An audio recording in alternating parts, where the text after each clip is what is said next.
Yo, welcome everyone, Sanjuchi here, and welcome back to the channel. And it's that time of the month again where I start on my journey of doing my 100 and million and my million and one discussions based on the latest episode, our latest chapter specifically of the Boruto manga. Of course, if you're new here, be sure to leave a like. Fear warning, there will be spoilers for anime only watchers, but of course today, as you can tell by the thumbnail and title, we have a very interesting discussion. And while I would like nothing better than to go ahead and start these discussions with Sasuke, I thought it's only fair that we actually go into discussing the fate of Naruto Uzumaki once again, going into chapter 54 and beyond. So yo. Again, welcome. If you're new here, subscribe, leave a like, let me know your thoughts on the previous chapter, and let's get right into it. So Naruto Uzumaki, right? And trust me, even though he had a decent amount of panel time in the recent chapter, he wasn't necessarily the star, but we have a very interesting concern when it comes on to the future of Naruto, because his fate in the Boruto series has always ranged from death to ceiling. But based on how things went off in chapter 53, I want to look at it another way and probably put forward the idea that Naruto no longer has Kurama the Nine-Tailed Fox as part of his arsenal, which is pretty insane. To this day, we know that Kurama the Nine-Tails has been an instrumental part of Naruto's power pool, his move pool, his source of power, essentially. So for him to potentially no longer have it, it's going to be an interesting, possibility going forward. Now, to kind of backtrack, in chapter 53, once Isshiki was taken care of by Kawaki, we had Sasuke come up to Naruto and essentially ask him about if he was alright. He did make note of the fact that the energy, the chakra expenditure of Baryon mode Naruto was not normal, to say the least. And we didn't get a clear answer because we were interrupted by Sasuke using the Rinnegan, if you know what I mean. So yeah, but yeah, Naruto only managed to say, well, and Kawaki told him to just spill it, but they were then interrupted, so we didn't get a clear idea of what happened. But based on what happened in chapter 52, when we had the discussion leading up to Baryon mode, we did have Kurama essentially stating that, yo, either one or both of us will die if we use that form. So at this point now, of course Naruto's not dead, but it was interesting to note in the chapter that we didn't get anything from Kurama himself in the chapter. We do know Naruto was in Baryon mode at one point, so up to the point where just before he loses Baryon mode because of Ishiki's continued abuse of him, we know Kurama must have been alive. But after that, there is no guarantee. So it begs the question, is Kurama still alive? Because Naruto's still alive, and if we're gonna go ahead and get some payoff to what Kurama's words were, then more than likely Kurama is no longer a factor in Naruto's move pool right now. Now, what does that mean going forward? That's the next question, right?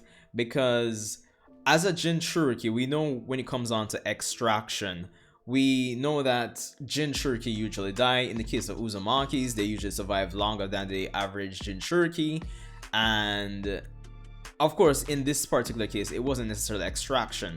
But as Sasuke, similar to Sasuke's concerns, I would imagine even if Naruto is going to live through this, I imagine his chakra system is no longer as efficient and effective as before, and I imagine he's going to be handicapped in the sense that he won't be able to fight as effectively and efficiently as before. So that's the thing to consider going forward. Now, in terms of how competent he will be in battle, I still think he'll arguably be the top three in terms of like combat ability in the shinobi world, because even without Kurama, if we're factoring in Sage mode and six-path Sage mode, then he's still arguably the first, second, or even third strongest at worst when it comes on to combat. But more than likely, I imagine that his abilities will be nerfed even further because of any possible damage to his chakra network because of using Baryon mode. So that's one thing to consider going forward with chapter 54 and beyond.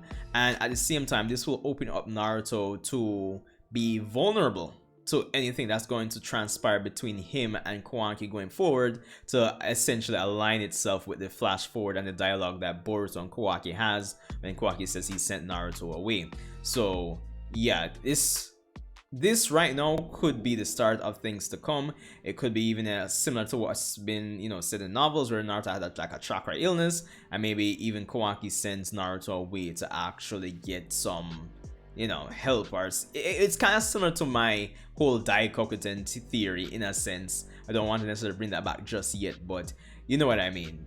So yeah, Kawaki probably sending Naruto away to save his life or stall any deteriorating process of his body, essentially. So there's that. So in terms of combat, there's two ways to look at it with Naruto's existence without Kurama. Is either he's still top 3 if he can still, you know, operate at peak efficiency without Kurama. With 6-path Siege Mode, he's still at least top 3. Now the alternative, as I said, is that he may not be as efficient as before, and it'll open him up to being vulnerable to tying the, you know, interactions with other characters that might seal or send him away. So there's that. And having Naruto being essentially, for lack of a better term, nerfed could tie into any further growth in Boruto's character, and just the story not necessarily depending on Naruto and by extension Sasuke as much anymore. We are continuing the transition for the new era to essentially take over. So Naruto losing Kurama has major impact not only for Naruto's character but for the new generation and Boruto as well. So there's a lot to consider essentially with the possibility of Naruto losing the 9-tailed fox. So there's that as well. Now that aside, Kurama's fate is another thing to actually speculate and talk on, because given how tailed beasts operate, even if Kurama died here, I would imagine under normal circumstances he would eventually reform. We've never actually gotten a timeline in terms of how long tailed beasts take to respawn, you know, once they die. But I would imagine, for the sake of plots, that Kurama won't actually respawn for a decent while, to say the least. So there's that. So essentially, all things considered, Naruto losing Kurama is a very high possibility, and it would be to the benefit of the new generation and essentially raising the stakes and tension, because I know that even with 6-path Sage 1, even though I says he would be top 3, from Kishimoto's perspective, I know he's going to more than likely use that as a means of, you know, heavily saying that Naruto isn't as good as he used to be. And I guess the persons from way back when who used to say like, what would Naruto be without the fox, will start to at least get to see a glimpse of that, to say the least, possibly speaking, because at the end of the day, this is just speculation. Nothing has been confirmed, but I strongly believe it is one of the two cases where either Kurama's dead and he won't respond for a while, or Naruto won't be able to perform as well as he did before. So there is that. Now, yeah, I could probably go into the dynamic between Boruto and Naruto going forward, but I think that's going to be reserved for more like a Sasuke Boruto moment. But that's pretty much all I have for today, guys, in terms of just discussing, you know, what are the things that we should consider with the possibility of Naruto losing Kurama, which of course is Naruto's fighting ability, and how it ties into the plot. So of course we're at the point where Kishimoto is definitely trying to, I mean, they've been nerfed already in a sense, but at the same time, I think coming out of this fight, even if Naruto and by extension Sasuke live, that they'll be heavily impaired in terms of fighting ability, and that ties back into essentially passing things on to Team 7 and the next generation to take center stage and push Naruto and Sasuke even further into the backstage essentially. So yeah, Kurama's potentially dying ties into all of that, and it's going to be interesting to see if that turns out to be the case. or anything else that I've probably brought forward to the table for, you know, food for thought to you guys here in this video. But anyway, guys, let me know what you think about my points. What do you think is the best course of action in terms of handling Naruto's character going forward? Do you think Kurama is dead at this point? And how do you think it will affect the story in your honest opinion? Do you agree with what I put forward with you guys today? I think probably some of you might be on the same page as me in terms of my opinions here, but it's going to be very interesting going forward, to say the least, no matter what Kishimoto decides to do, unless he decides to take away Sasuke's next eye. Or but anyway, thanks for tuning in, guys. If you made it this far, be sure to subscribe, share this video out. Let's start the discussion with the rest of the community, because I think this is a pretty hot topic.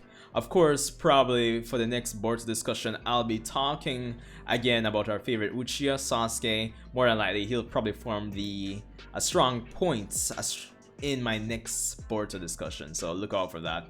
But anyway, thanks for tuning in. Rate, comment, and subscribe. Share out. Stay safe. Hope you guys are having a great day as well, and I'll see you in the next Boruto manga discussion.